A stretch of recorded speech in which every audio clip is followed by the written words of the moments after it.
How were you supporting yourself during this time? When I got sober, I could no longer be a sugar baby. So, what I did instead is I used the website Seeking Arrangement to find willing participants who wanted to participate in ways of healthy discharge of trauma and healing trauma. So, what I did in the beginning, the first 14 months of my sobriety, is I would go on Seeking Arrangement and I would find other people with my trauma who wanted a dominant massage. And I would find willing participants who wanted to get beat up and they weren't allowed to look at me, lust at me, touch me. They paid me to kick their ass. I called this a dominant massage.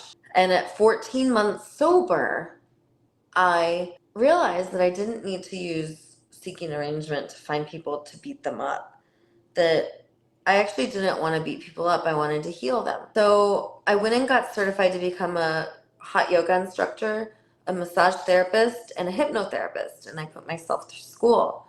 And I became fascinated in healing. The whole while I'm working on myself, I'm getting letters, I'm showing the courts. I have an attorney. They're about to take away my parental rights. And by this time, my mom, my brother, and my sister are all writing letters against me. They're not helping me. And everyone's trying to get me to lose my kids, even though I'm doing all this work on myself and I have all these people supporting me.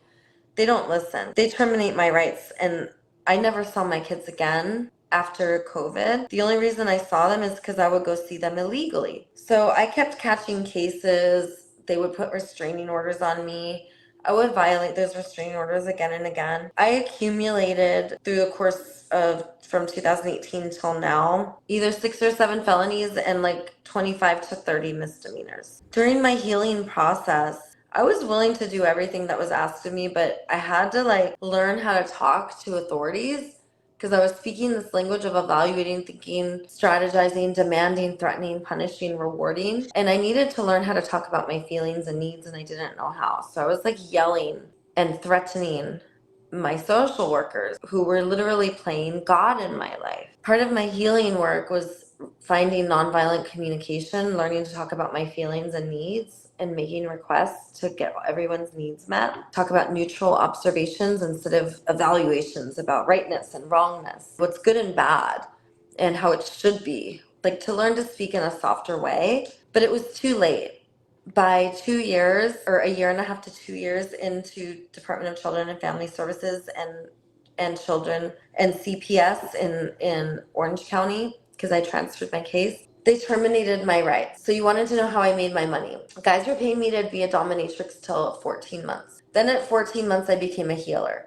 I started to sell flow strokes. Then I started to use Seeking Arrangement as just meeting boyfriends who I liked I like dating guys younger than me. So instead of finding guys who made my skin crawl, I was using Seeking Arrangement to meet guys who wanted to pay me to do flow strokes and do tantra, and they had to be younger. I had to be attracted to them, so it was this other dynamic, but still in the market economy. But now instead of recreating my trauma, I'm healing it, and we're finding ways to heal. But it was still market economy. I started to find ways to market flow strokes online, and flow strokes is doing yoga and massage and hypnotherapy all together. So I was doing yoga Thai massage on people's bodies and using hypnosis to also heal them. I would do you are lovable healings and all kinds of things to help people. I started to realize that what I just stopped doing, which was selling my body, people were trying to buy my body and it wasn't for sale, but I was getting solicited for sex all the time. And I didn't like it. In the summer of 2020, I got sober from market economy. I stopped using money. And right before the summer of 2020, I had $500,000 to live off. And I was in a 6-bedroom house.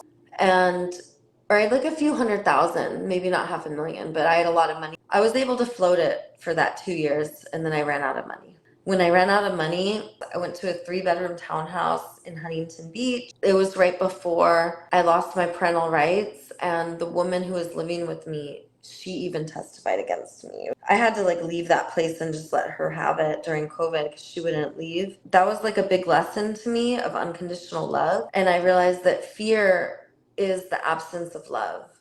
I could be loving and take care of her, even though she was hurting me. And she stole my furniture and stole my home. And I told her that I don't want anything here to have bad energy. Everything is a gift to you, and I love you. And it took me 3 days to forgive that woman. But I mean, I was dealing with such big other stuff, like losing my kids, and a gift to learn how to love her. That was a big act of like unconditional love, like learning to love someone who hurt me, who stole my home, who stole my bed, who stole all my furniture. I was like, screw it, I'm gonna sleep on the floor. So at that time, I moved to from a 3-bedroom townhouse, and I moved to a studio or a 1-bedroom home in Santa Monica. And I was subletting the home from this woman, this amazing Indian woman, and I was only there for 1 month. They had just terminated my parental rights, and I was a broken woman. I was so devastated. And she told me that I was not allowed to live in her place if I didn't pay rent. So I took everything I owned and I moved to Venice Beach. And that was the first time I was homeless, was in June 2020. I had just lost my parental rights to my kids and I was so devastated. Everything I owned was at the beach. Police were not allowed to throw away our stuff. So I made a yoga studio and I called it the Healing Hut. And even though I moved everything I owned to the beach, I only spent the night there one night because I was really scared. And the first night I spent in Venice was really scary. So I was like staying with friends and finding like other places to stay. After a couple weeks, somebody noticed what I was doing because I became Daisy the Venice Healer at that point. I had heard Tony Robbins say I created this motherfucker and point to himself, and I thought to myself, I'm gonna create a motherfucker too. So I had chosen the name Daisy, and I decided, okay, I'm Daisy the Venice Healer. Was there a reason why you chose Daisy? Yeah, because Daisy means maker of superheroes. It actually means maker of kings, but I translate that today to maker of superheroes. My hypnotherapist coach, like I had all these masters. My master in hypnotherapy was Carlos Casados. My master in body work and healing was a shaman. I call him the ancient surfer. And his name is Kent Ewing. And my master in yoga, her name is Darlene Deeren, and she has radiant hot yoga. And I had masters. My master in nonviolent communication is Yvette Erasmus, who I would go to every single week, and she has the class every week on Wednesday. So I find masters in my trades. So my teacher, Carlos Casados, was one of my masters, and he told me that I needed to choose a meaning and purpose. I needed to choose a name. I needed to choose a direction. And that my meaning and purpose was one or two things. He said to get laser focused. So I started to sit in the space of not knowing. It came to me that I was here. I was not a yogi master. I was not the hypnotherapist. I was not all these things I thought I was. I was here to awaken, number one, and unite, number two, specifically the humans. And what that means is I awaken the humans to their truth, which is that we are superheroes with a meaning and purpose, and that we are lovable no matter what. And I am here to unite the humans because when we gather, we are smarter and more powerful than when we are separated. And we can create beauty, abundance, and an environment for all to thrive in once we awaken and unite. So that's how I became Daisy the Venice Healer, because Daisy means maker of kings, which is like the maker of superheroes. And Daisy is like a flower. Like Daisy is a symbol in war. Like you see, it's like the one who put the daisy in the gun. And like if you step on a daisy, you may smush it and kill it and take it with you under your shoe, but you still carry my fragrance with you. So Daisy is actually a symbol of power. So that is why I chose the name Daisy. And then Venice is my tribe. Like I will always be Daisy the Venice Healer. Everyone can find me in Venice. That is a part of my name because it is me. And I ground and bloom where I am planted. And that is Venice Beach. And I was taught as a little child from moving everywhere, going to a new school every year, moving all over this planet. I was taught that I need to have a home. I need to have a place. And for me, that place is Venice. So it is part of my name.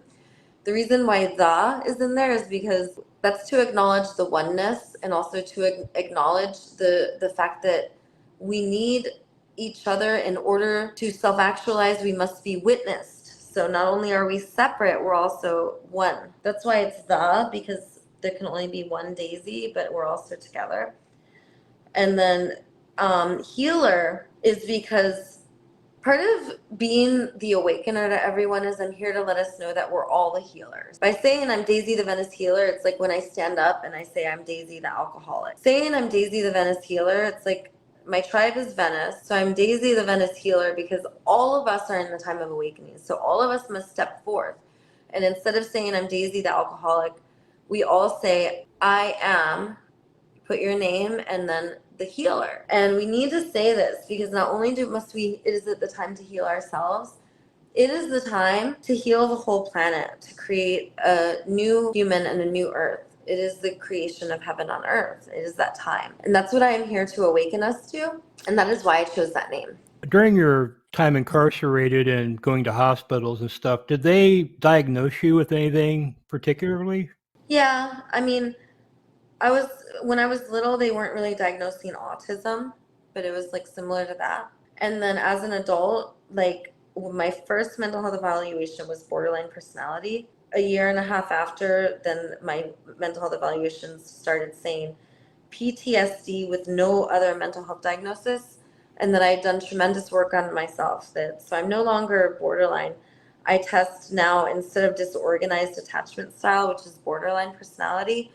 I test as over 95% securely attached. And Okay. I also have PTSD, so I have to deal with all kinds of stuff that comes with that, like intrusive thoughts and outbursts and having like big reactions to small things in my environment. So I live with PTSD and trauma because I'm being alienated from my kids and we haven't been able to begin our healing.